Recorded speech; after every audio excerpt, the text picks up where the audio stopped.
I used to think nothing was colder than a Portland winter. I was wrong. Real cold is standing on your own doorstep on Christmas night because your father shoved you and your grandfather out like trash. My name is Harper Carter, and last Christmas everything I believed about family shattered in an instant.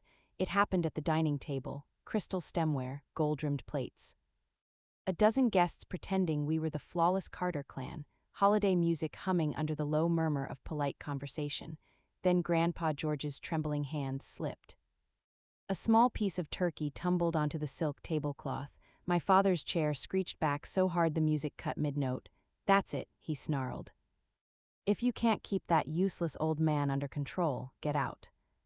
"Both of you." Before I even processed the words, he jerked Grandpa's wheelchair away from the table, fingers digging into my arm as he dragged me toward the front door. A moment later we were on the porch, the door slamming behind us, winter air slicing through my dress. I thought we'd lost everything.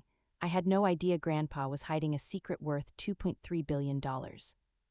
At first I didn't feel the cold. Shock is its own kind of warmth. Snow drifted into Grandpa's lap, dusting the thin blanket over his legs. His breathing turned quick and shallow, the way it always did when he was afraid and pretending he was. "Harper, are you all right?" he whispered. I was, but I nodded. Behind us, through the frosted windows of the mansion, laughter rolled on. Glasses clinked. Someone poured wine. As if a man in a wheelchair and his granddaughter hadn't just been tossed into the snow, I pounded on the door. "Dad, open the door." Grandpa could freeze out here, inside more clinking a murmur, "What's happening?" Then my father's voice, flat and cutting, "Nothing, just taking the trash out." Trash, he meant us. My throat closed, a burn pushing behind my eyes. I swallowed it down. I couldn't fall apart, not in front of Grandpa. "Come on," I said, dropping to my knees beside his chair. "I'll take you home." He reached out, his hand shaking as it rested on my shoulder. "I'm sorry," he whispered. "I never wanted you to see this." But I had seen everything, his humiliation. My father's cruelty, the guests pretending not to notice. As I pushed his wheelchair down the icy driveway, snow crunching under my boots, one thought settled in my chest like a stone. This isn't my family anymore, not after tonight. I didn't know it yet, but losing them was the first step toward a truth that would turn our lives upside down and put $2.3 billion in my hands. By the time we reached my tiny apartment on Hawthorne Street, the heater chose its usual moment to die. It coughed twice, clicked weakly, then went silent. Perfect. I hurried Grandpa inside, rubbing his frozen hands between mine. "Sit tight, Grandpa, I'll put the kettle on." He tried to smile. "I've survived worse, Harper," but the bluish tint creeping into his lips said otherwise. The apartment looked even smaller than usual with him in it, peeling paint, sagging couch. A kitchenette lit by a single flickering bulb, the opposite of my father's chandeliered mansion. I saw Grandpa's gaze drift around the room, not with judgment, with hurt. "Harper," he said softly, "I shouldn't be here, I'm a burden. Put me in a nursing." "No." The word cracked out before he finished. I dropped to my knees, clutching his frail hands. "You're not going anywhere, you're staying with me." His eyes shimmered. That night I heated leftovers I'd brought home from the diner. Half a roasted chicken, mashed potatoes I'd tucked away because I had a feeling we might need them. I fed him slowly, watching his fingers tremble each time he tried to lift the fork. "Harper, you're working too much," he murmured. "I'm fine," I lied. I worked mornings at the diner, then stocked shelves at the supermarket until midnight. My legs ached nonstop. Hot water and cheap soap had cracked the skin on my hands. Sleep came in scraps. But rent, his medication, food, everything doubled the second Grandpa moved in. I didn't see another option. Around 2 a.m., after washing the last dish, I collapsed on the narrow cot I'd shoved next to his wheelchair. The springs creaked under my weight. Grandpa reached down, brushing a loose strand of hair from my face. "You shouldn't sacrifice your life for me," he whispered. I swallowed. "I'm not sacrificing anything. You're my only real family." A tear slipped down his cheek. Of all the nights we spent together, that one clings to me the most, two people trying to share warmth in a room that barely had any. Two people discarded, choosing to hold on to each other. I thought that was rock bottom. We were only standing at the edge of something much bigger. It was a rare Sunday morning when I wasn't racing between jobs. I was at the sink when Grandpa cleared his throat. "Harper," he said, his voice strangely steady, "can you drive me somewhere today?" I froze. He hadn't asked to go anywhere since the night Dad threw us out. "Where?" I asked. "You'll see." There was a calm, resolute tone I'd never heard from him before. I helped him into the passenger seat, tucked the blanket around his legs, then folded his wheelchair into the trunk. When I started the engine, he pointed ahead. Go left, keep driving. No address, no explanation, just quiet directions. We passed my familiar Portland landmarks, the diner, the supermarket, the small clinic where I picked up his prescriptions. Then the scenery shifted. Houses got larger, lawns smoother. Cars more expensive. Grandpa, where are we going? I asked again. He only laid his hand gently over mine. Trust me, Harper. We reached an iron gate that looked like it belonged in front of a historic estate. Tall, black, intricately carved. I slowed. Grandpa, this is someone's mansion. Before I could finish, the gate swung open automatically. 2 guards stepped out, straightened their uniforms and bowed. To my grandfather, my jaw went slack. What is happening? Welcome home, Mr. Carter, one guard said. We were informed you might return. Return? I stared at Grandpa. He gave me a faint, almost apologetic smile.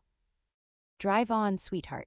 The driveway beyond was long and impossibly beautiful, rows of roses in full bloom, marble statues, fountains throwing sunlight into shards of color. It felt like driving into a dream I'd never had. At the end of the path stood a mansion so massive I thought it was a resort at first, white stone walls, red-tiled roofs. Arched windows gleaming in the afternoon light. I hit the brakes harder than I meant to.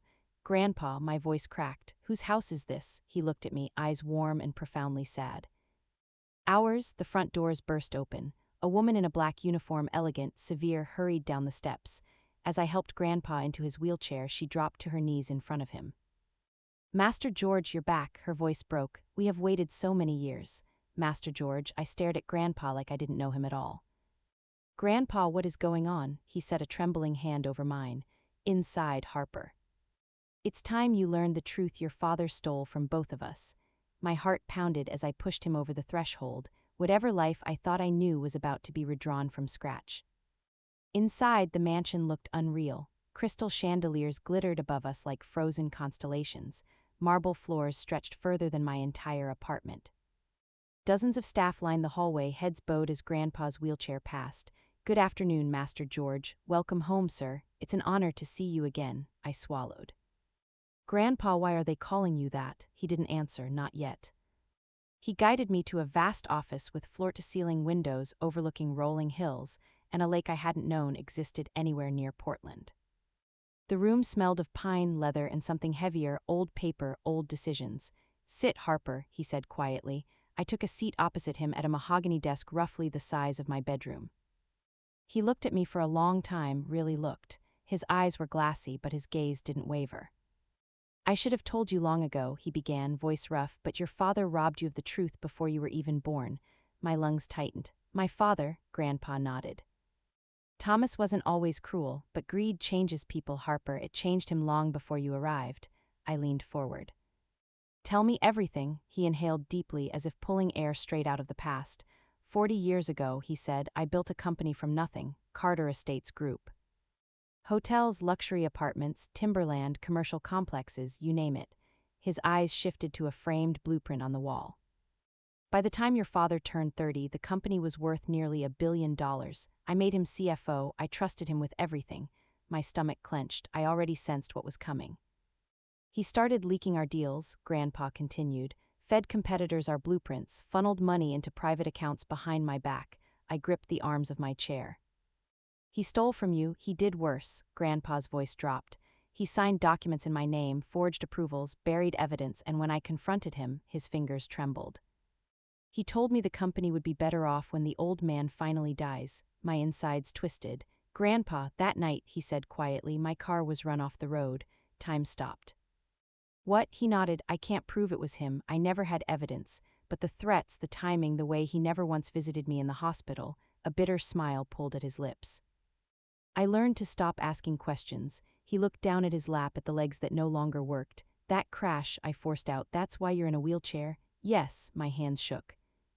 My father, the same man who had shoved a wheelchair-bound old man into the snow, might have been behind the crash that destroyed his own father's body. And Grandpa had carried that suspicion alone for decades. But I didn't die, Grandpa said, his voice hardening.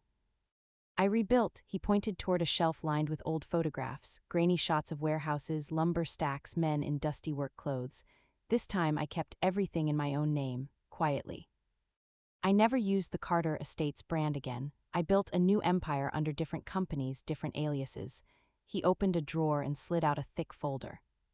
Harper, I own 109 properties across the country, timberland in Montana, high-rise apartments in Seattle, resorts in Colorado, a commercial district in Florida. My pulse thundered. And the portfolio, he added with an almost shy pride, is worth over $2.3 billion. I stared at him. You're a billionaire. Not anymore, he said gently. You are, my voice failed. What? He pulled out a second folder and pushed it toward me. A will, my name Harper Grace Carter, printed across official pages, notarized and signed. I clamped my hands over my mouth. Why me? Because you're the only one who loved me for who I am, not what I have. His thumb brushed away a tear I hadn't noticed spilling over. You fed me when you barely had enough for yourself. You pushed me through snow the night your father threw us away. You never complained. His voice broke. You, Harper, not Thomas, are my true family. I shattered. Tears streamed down my face as I leaned forward, resting my forehead against his hand. I don't want your money, I choked. I want you. I know, he whispered. That's exactly why you should have it. He tapped the second folder. This contains every crime Thomas committed: emails, bank transfers, forged contracts, audio recordings. 20 years of evidence. I sucked in air. You kept all this. I had to. His jaw clenched. One day someone would need to clean up the rot he left behind. My heart hammered. Harper, he said softly, I'm giving you the choice I never had. A long pause. You can expose him or you can walk away. Whatever you decide, I'll stand by you. I stared at the two folders, one power, one justice. The future pressed down on me like a weight. My father had stolen from him, betrayed him, possibly tried to kill him, and then dumped us into the snow, and I was the one holding the power to end it. My hands trembled as I closed both folders. I'm not afraid, I whispered. His eyes softened. I know you are, that's why the world is about to change. He smiled then, soft, tired, proud, and something inside me shifted forever. We were no longer the family thrown into the cold. We were about to take everything back on our own terms. I didn't sleep that night. Grandpa's revelations replayed over and over. The betrayal, the crash, the rebuilding, the hidden empire, the evidence.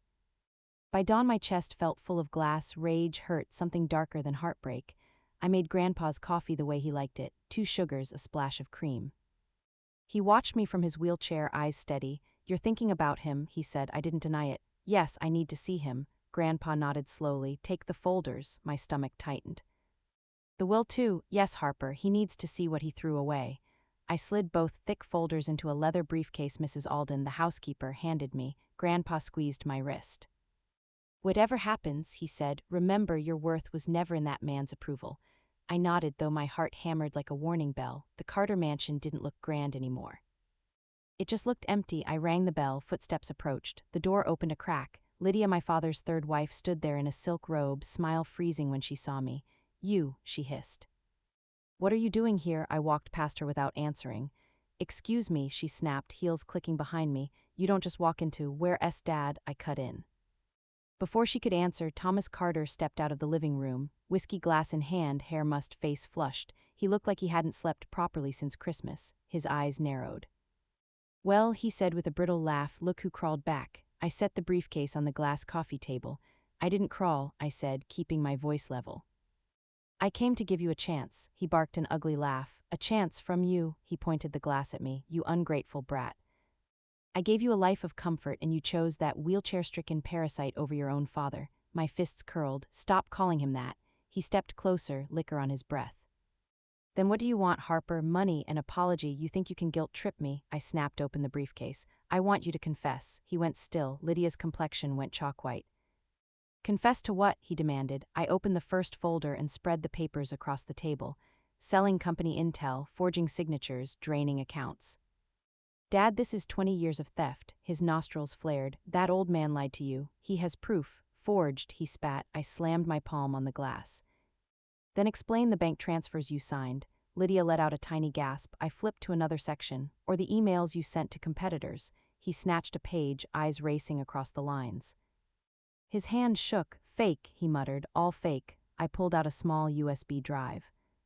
And the recordings of you saying you wished he'd die so you could run things properly. Also fake. He lunged, ripping papers from my hands, shredding them, scattering them on the floor.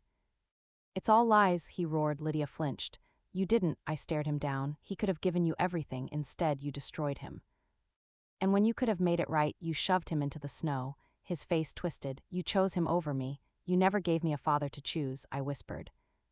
I opened the second folder, the one with the embossed gold seal. He stared at it, chest heaving. What is that? The will, I said. For what? For everything he owns. He snorted. Who cares? What does that old man even have? A disability check? A rusty chair? I slid the top page toward him. His gaze landed on the number, $231,450,000, and a list of 109 properties. The blood drained from his face. No, he whispered. No, this is a trick. It's not. He gave this to you. His voice cracked on the last word. To me, I said. Not to me, he demanded. You tried to destroy everything he built, my voice sharpened. Grandpa said you stopped being family long before I was born. He staggered back as if I'd struck him. Lydia grabbed his arm. Thomas, say something. She can't take all that. You're the heir, you're his blood. He chose character, not blood, I said. For the first time in my life, I saw real fear in my father's eyes. He stepped in close, voice dropping to a growl. You listen to me. If you take this to the police, if you ruin me, I swear to God, Harper, you'll what? I rose, meeting his gaze. Throw me into the snow again, break what's left of this family. You already did, I added quietly. He froze. I gathered the pages, calm now. This was your last chance. No, he whispered. Harper, you can't do this. I'm your father. I closed the briefcase. You stopped being my father the night you locked that door. Lydia sobbed. Thomas reached toward me, but I stepped back. Goodbye, I said. I walked past the crystal chandeliers, the velvet curtains, the polished floors, all the things that had never made this place a home. Behind me, something crashed, glass maybe. Or something else breaking. I didn't turn around. For the first time in my life, I wasn't the one who was afraid. He was. Because I finally held the truth that could tear his world apart, and I was done protecting monsters. I drove straight to the office of my childhood friend Michael Graves, now a federal prosecutor. When he saw the briefcase, his easy expression hardened. Harper, he said slowly, what's in there? Everything, I whispered, setting it on his desk. 5 minutes into the folders, he'd gone silent. 10 minutes in, he was swearing under his breath. Jesus Christ, he muttered, flicking through forged contracts. This isn't just embezzlement. This is corporate sabotage, wire fraud, federal tax crimes, decades worth. He looked up sharp and grim. Your father is going to prison. I know, I said. Once I file this, there's no going back. You ready? I closed my eyes and saw snow, Grandpa's shaking hands, my father's voice, take the trash out. I opened my eyes. Do it. 3 days later, the world tilted. I was in the garden of Grandpa's estate, reading to him, when Mrs. Alden hurried over, tablet clutched to her chest. Miss Harper, you need to see this. The headline screamed from the screen, breaking news, FBI raid Carter Holdings headquarters. My heart slammed against my ribs. The footage showed agents in navy jackets storming through the glass lobby of Carter Holdings. Yellow tape blocked the entrance. Confused employees gathered outside as boxes, computers, and hard drives were hauled out. Then the camera cut. Thomas Carter, my father. Hands cuffed behind his back as agents marched him past the crowd. His expensive coat sat crooked on his shoulders. His hair was a mess. All the color had drained from his face. Reporters swarmed. Mr. Carter, are you aware of the charges against you? Did you steal from your own father? Is it true your daughter turned in the evidence? He didn't answer. His mouth hung slightly open, his expression frozen with shock. Then he looked up, straight into the camera, straight at me. For a heartbeat, his face twisted, rage, betrayal, terror knotted into something ugly. Then the agents pushed him into the back of a cruiser. The door slammed. Sirens wailed. The camera lingered on his office desk, framed by chaos, the half-empty whiskey glass still sitting there, abandoned.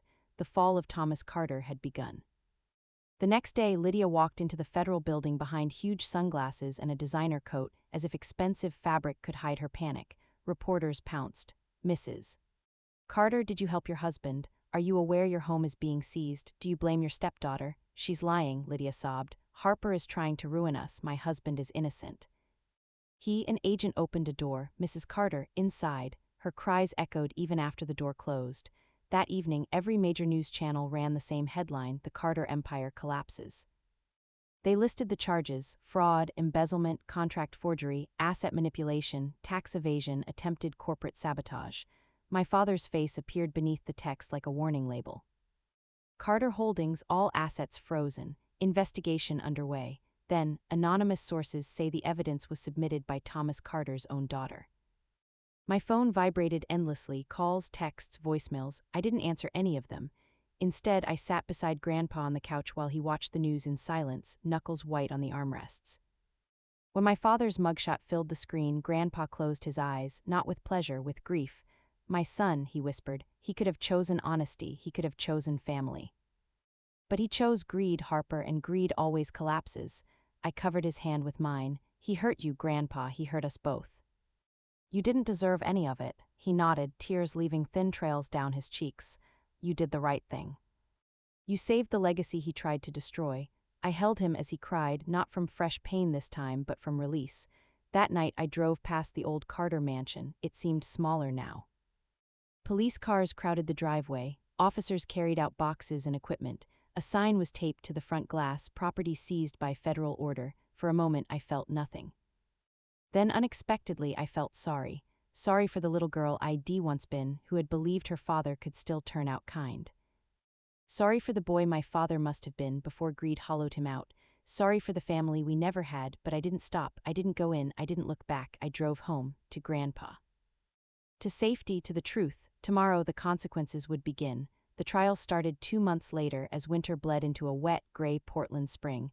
The downtown courthouse became our second home. Every morning I wheeled Grandpa through the marble halls and settled beside him on a hard wooden bench. He insisted on attending every session. "I need to hear the truth spoken out loud," he said. And he did. On the first day, Thomas entered in an orange jumpsuit. The man who'd once worn tailored suits and silk ties looked smaller now, thinner, his arrogance leached away. He kept his eyes anywhere but on us. Lydia sat on the opposite bench, pale and shaking, a tissue shredded in her hands. Her hair was unstyled. She'd lost weight.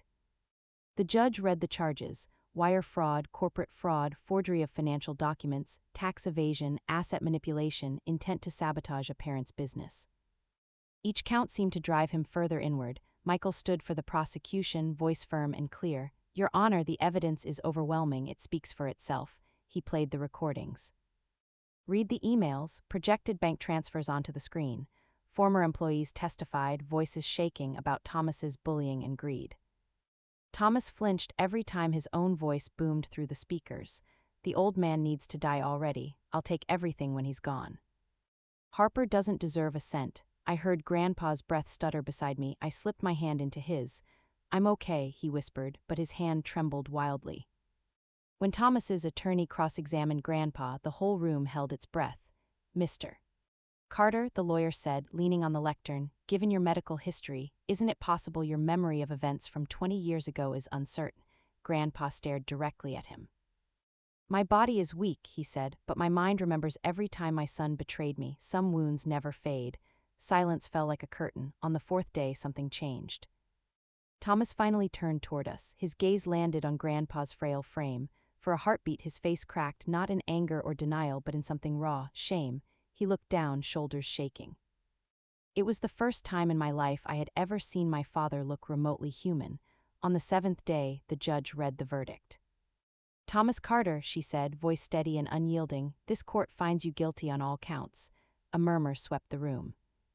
"For your crimes," she continued, "you are sentenced to 22 years in federal prison with no possibility of parole for at least 15. Lydia crumpled, sobbing into her hands. Thomas swayed, lips parted, face ash pale. Slowly he turned toward Grandpa. "Dad," he whispered, the word barely sound. "I'm sorry." 2 tears rolled down Grandpa's cheeks. He closed his eyes but said nothing. The guards led Thomas away. The door clanged shut behind him. It was over. After the verdict, Grandpa's health unraveled, first a cough, then exhaustion, then trouble breathing even with assistance. I moved my cot into his room, sleeping within reach of his hand each night. He always reached for me in the dark, fingers searching until they found mine. I never let go. "Harper," he whispered one night, voice thin as paper, "don't let this darkness define you." "I won't," I murmured. "I have you." A faint, sad smile tugged at his lips. "One day you won't," my chest splintered. "Don't talk like that." He lifted a trembling hand to my cheek. "You gave me more life than I ever expected," he said. "More love than my own son." His eyes softened. "And you'll carry this family forward, Harper, not with wealth, with heart." I pressed my forehead to his hand. "I love you, Grandpa, I know," he whispered. Spring sunlight filtered through the curtains the morning he didn't wake. I stepped into his room with a tray, oatmeal with honey chamomile tea. Grandpa, I called gently, time to wake up, and the rest dissolved. He lay peacefully, eyes closed, a faint smile on his lips. One hand stretched toward the side of the bed where my cot usually stood, as if still reaching for me. I took his hand in both of mine and pressed it to my forehead, crying quietly. "Thank you," I whispered, "for everything." He had gone gently, a man who endured betrayal, rebuilt from ashes, and chose love over blood, finally resting. The funeral was small, just as he wanted. No marble mausoleum, no press, no corporate display, just a plain pine casket, simple white flowers, and the people he'd helped. Hundreds came, former employees, now gray-haired. Neighbors from his first warehouse, workers from timber mills, a hotel maid who burst into tears at the sight of his photograph. They all said some version of the same thing. "Mr. Carter saved me, he paid for my son's school, he fixed my roof and wouldn't let me pay him back. He was the kindest man I ever met." I shook, unable to form words. Someone pulled me into a hug and whispered, "You're just like him." That broke me all over again. 3 days later, the family attorney read the will in a hushed conference room. When he spoke my name as the sole heir to $2.3 billion, a hush deeper than silence followed. Executives bowed their heads, old workers wiped their eyes, Mrs. Alden clutched her chest. I didn't feel powerful or rich, I felt responsible. That night in Grandpa's empty room, I ran my fingers along the armrest of his wheelchair. "I won't let you down," I whispered. A breeze drifted through the open window, soft and warm against my face. Maybe it was only air, maybe something more. Either way, I felt less alone. Grief came in waves. Some mornings it hit the moment I opened my eyes. Some nights it crept in slowly, settling over my chest until it was hard to breathe. The mansion felt too large without him. His wheelchair stood empty. His mug still waited near the kettle. His laugh echoed in corners my father's voice had never reached. I buried myself in work, legal documents, asset transfers, board meetings. Rooms full of people stared at me with a mix of awe and uncertainty. A 28-year-old woman, suddenly head of an empire, but I wasn't afraid. Grandpa hadn't just left me money, he'd left me a blueprint. I renamed everything Carter Legacy Group, new logo. New mission, new rules. First, a scholarship fund for young workers from struggling families. Grandpa always said talent shouldn't be chained by poverty. Second, strict ethics training and transparency policies. No more greed, no more quiet exploitation. Third, respect. From janitors to executives, every employee would be treated like a human being, not a cog. I wasn't interested in rewriting the past. I wanted to build the future Grandpa never got to see. I met Ethan Blake by accident. He was an architect consulting on one of our renovation projects. Tall, soft-eyed, with a calm steadiness that felt like oxygen after months of pressure. At our first meeting, he looked straight at me, not my title, not my money, me. "You look exhausted," he said gently. "When's the last time you slept?" I laughed for the first time in weeks. Something warmed in my chest. We started grabbing coffee after meetings, talking about design, grief, hope. He never pushed, never pried, he just stayed. One evening, walking through the rose garden Grandpa loved, Ethan glanced over. "You're carrying so much alone," he said softly. "I can handle it," I replied. "I know you can," he smiled. "But you don't have to." A crack formed in my armor. Light slipped in. Over the next year, we built something quiet and steady, something real. The following spring, our son was born, Henry Blake Carter. I held him and sobbed, not from fear, but because, for the first time, life felt like it had come full circle. I whispered into his tiny ear, "You'll know who your great-grandfather was, I'll make sure of it." On the anniversary of Grandpa's passing, we held the first George Carter Honor Scholarship ceremony. The hall brimmed with young people, kids from broken homes, kids abandoned by parents, kids juggling 2 jobs like I once had. As I stepped onto the stage, the lights brightened. Those faces full of cautious hope turned toward me, my throat constricted. Then I glanced at the enormous portrait of Grandpa behind me, the same gentle smile, the same warm eyes. My fear loosened. I spoke from the only place that mattered.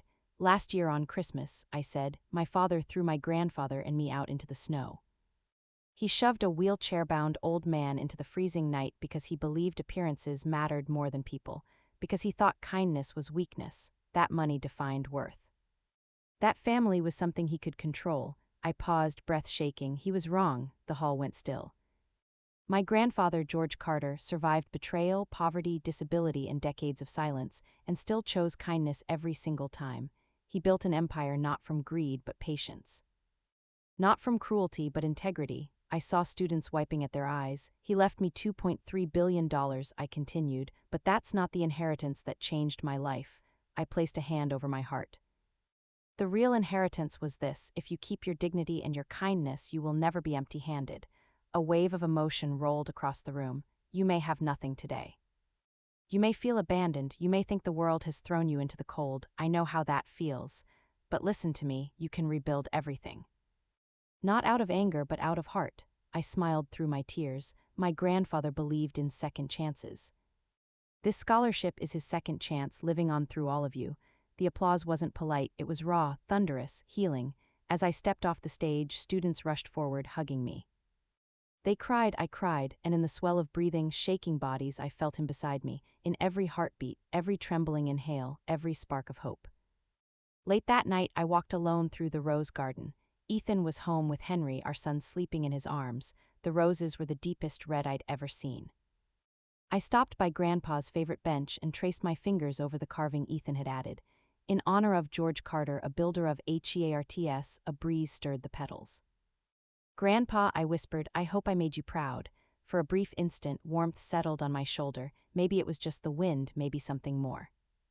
Either way, I knew one thing with absolute certainty: he had never really left me, and he never would.